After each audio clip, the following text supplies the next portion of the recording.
উপদেষ্টার সঙ্গে বর্তমান রাজনৈতিক পরিস্থিতি নিয়ে কথা বলার পরে বা বৈঠক হবার পরে নাগরিক ঐক্যের সভাপতি মাহমুদুর রহমান মান্না তিনি সাংবাদিকদের সামনে কথা বলছেন। আমরা একটু সরাসরি যাচ্ছি। এবং তিনি কীরকম করে নির্বাচন করতে চান, তার ডেডলাইন কবে, সেই সম্পর্কে তার বলা উচিত। উনি খুব স্পষ্ট করে বলেছেন, প্রথম বলেছেন যে যদি সংস্কার হয়, আমি তো বলেছি তাহলে ডিসেম্বর, আর যদি বেশি সংস্কার হয় তাহলে জুন।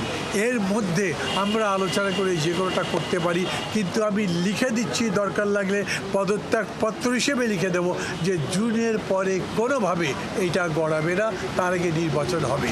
যারা যারা সন্দেহ করে যে না আমি বোধহয় কোনো মত্ত ভাসছি, ক্ষমতা আরও কুক্ষিগত করতে চাই, দীর্ঘস্থায়ী করতে চাই, তাদেরকেও দরকার লাগলে আমি প্রভিজনারি নোটের মতো করে দিয়ে বলবো যে আমি কোনোভাবেই আমার ক্ষমতা এক্সটেন্ড করতে চাই না। এই অন্তর্বর্তী সরকার ক্ষমতা আর বেশি বাড়াতে চায় না। সামনে বরঞ্চ একটা নির্বাচন দিয়ে গণতন্ত্র নির্মাণের জন্য যা করা দরকার সেইটা আমি করব।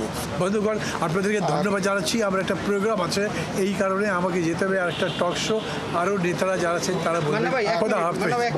আজকে যে সংলাপ, এক মিনিট, আজকে যে আয়োজনটা মূলত এটার মূলে হচ্ছে নির্বাচন।